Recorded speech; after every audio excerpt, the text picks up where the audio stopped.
વિશ્વાસનું વાવેતર.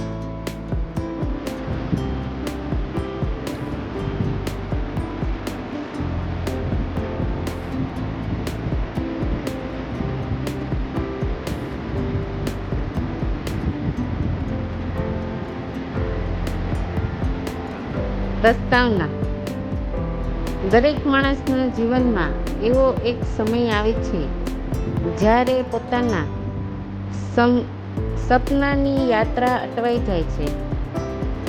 લોકોના શબ્દો તીક્ષ્ણ બાણ જે બનીને દિલને ઘાયલ કરે છે.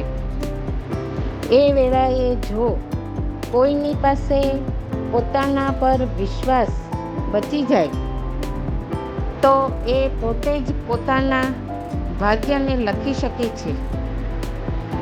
આજની વાર્તા છે એક એવા યુવાનની જેને ગામના લોકો નામ શૂન્ય માનતા હતા, પણ એનો વિશ્વાસ તેને એવી ઊંચાઈએ લઈ ગયો જ્યાંથી આખું ગામ તેને અર્જુન સમજે છે.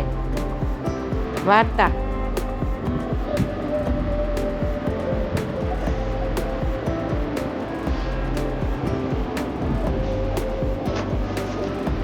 ગુજરાતના એક નાના ગામમાં રહેતો હતો હેમંત.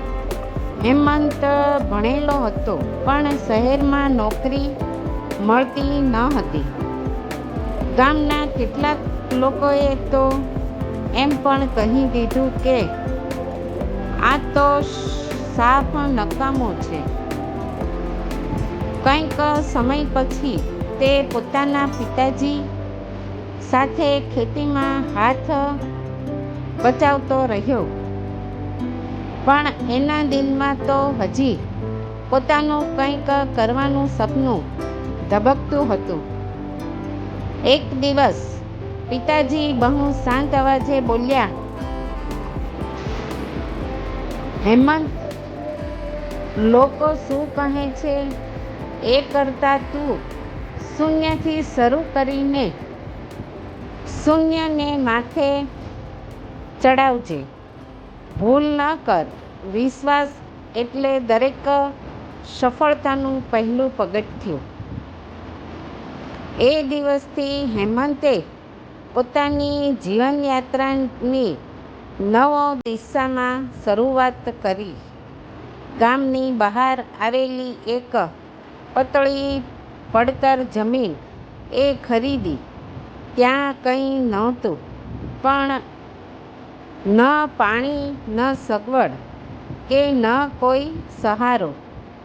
એ જમીનમાં રોજે રોજ એ થોડી બોડી ખોદતો, કૂવાઓ સુધી માટી ફેરવીને પાણી લાવતો અને એક ટુકડો રણકઠ પણ ઉગાડવાની કોશિશ કરતો.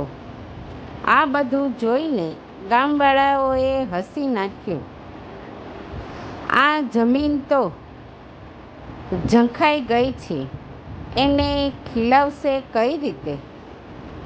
પણ હેમંત શાંત રહ્યો. મહિનાઓ પસાર થયા. જમીન લીલી થવા લાગી. નાના છોડ ઉગવા લાગ્યા. ગામના બાળકોએ જગ્યા પર રમવા લાગ્યા. એ જગ્યા હવે ધીરે ધીરે પરિવર્તનનો પ્રતીક બની ગઈ. એક દિવસ એ ગામમાંથી પસાર થતા જિલ્લા અધિકારીએ જમીન જોવું જ નહીં, પણ પોતાની ઓફિશિયલ ફાઇલમાં તેનો ઉલ્લેખ પણ કર્યો. થોડા જ મહિનાઓમાં એ જમીન organic dry zone model farm તરીકે ઓળખાવા લાગી.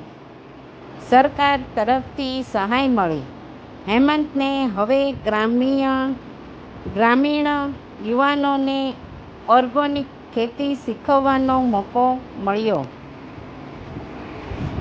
અને જેમ લોકો પહેલાં આને નકામું કહેતા, આજે એના પગ પર ચાંદી ચાંદ છે.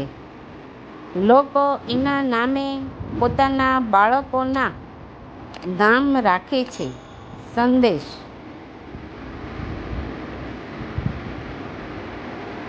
જે માણસ પોતાના પર વિશ્વાસ રાખે છે, દુનિયા એના પર વિશ્વાસ રાખવાનું શરૂ કરે છે. જો તમારી પાસે પણ વિશ્વાસ છે, તો તમે પણ શૂન્યમાંથી શિખર સુધી જઈ શકો છો.